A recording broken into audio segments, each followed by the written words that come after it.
Class 10 में आप सभी का स्वागत है। हम लोग आज पढ़ेंगे व्यावहारिक व्याकरण। पहला पाठ आपका है शब्द व पद में अंतर।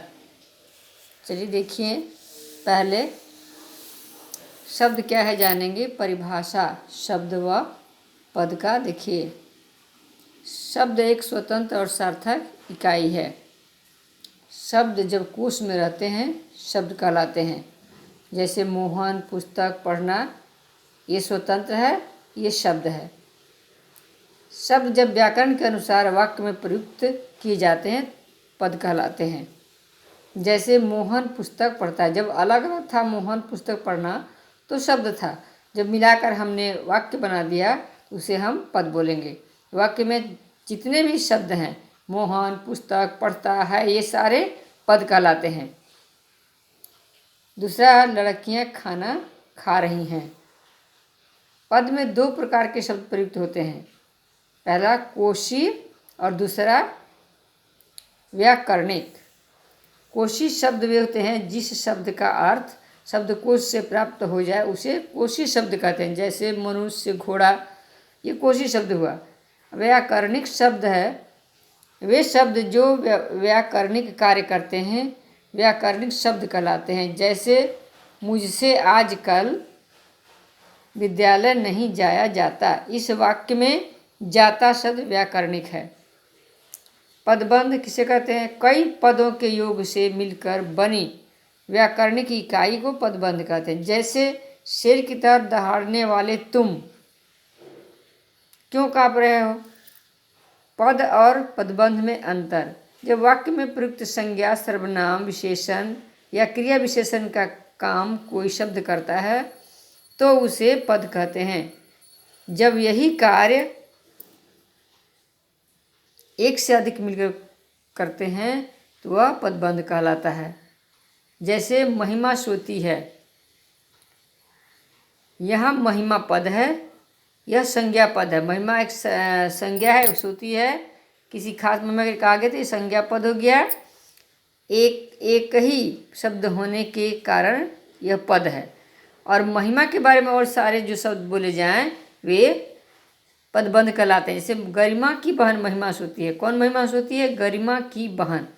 तो ये गरिमा की बहन महिमा के लिए आया है, इसीलिए ये महिमा जो संज्ञा पद है इसके लिए काम करता है, इसके साथ मिला हुआ ये सब शब्द है, इसीलिए ये पदबंध कहलाता है। ये सबका आपस में सब संबंध है, इसीलिए पद एक दूसरे से बंधे हुए हैं। यहाँ गरिमा की बहन महिमा भी संज्ञा पद का कार्य कर रहा है। ये चारों एक इकाई के रूप में प्रयुक्त हुए हैं, अतः यह पदबंध हुआ। पदबंध है। शब्दों का वर्गीकरण निम्नलिखित आधारों पर किया जाता है। स्रोत या इतिहास के आधार पर। हम बता देते हैं बच्चों कि ये मुख्यतः चार आधार पर माना गया शब्दों का वर्गीकरण, यानी भेद शब्दों का भी चार आधारों पर किया जाता है। स्रोत या इतिहास के आधार पर ये तत्सम, तद्भव, देशज, विदेशज ये आगत कहलाता है। तत्सम जो संस्कृत से हुबहू आता है, तद्भव संस्कृत का रूप जो है थोड़ा बदल कर आता है। और देशज जो देश के अपने देश के पुराने शब्द हैं, और विदेशज जो बाहर से उर्दू, फारसी, इंग्लिश के आदि के आते हैं। रचना के आधार पर देखिए, रचना के आधार पर होते हैं ये दो हैं, रूढ़ तीन है। रचना के आधार पर तीन है। रूढ़ जिनका खंड टुकड़ा करने से कोई अर्थ नहीं निकलता है, जैसे इसमें है हाथ रात, अगर करेंगे खंड कर देंगे तो कोई अर्थ नहीं निकलेगा। यौगिक, इसको खंड करने से अर्थ निकल जाता है। और योग रूढ़, इसको मिला देने से कोई तीसरा अर्थ निकलता है। देखिए, जैसे इसमें दूसरा पाठशाला में पाठ यानी पढ़ाई होता है और शाला यानी घर होता है, दोनों का अर्थ अलग भी होता है, मिला देने से स्कूल हो गया। उसी तरह ये तीसरा में योग रूढ़ में है कि पंकज यानी कमल होता है, और अज ज माने जलज होता है, अज यानी जन्मा हुआ। पंकज में जन्मा हुआ कौन जन्मता है? कमल। और नीलकंठ, नील जो मतलब नीला हो गया, और कंठ माने गला हो गया। नीलकंठ ये खास के लिए था, शिव जी के लिए आया है, शिव हो गया। तो ये तीसरे का अर्थ धारण करता है, इसलिए यह योग रूढ़ कहलाता है। अर्थ के आधार पर होता है। देखिए, अर्थ के आधार पर कितने भेद हैं।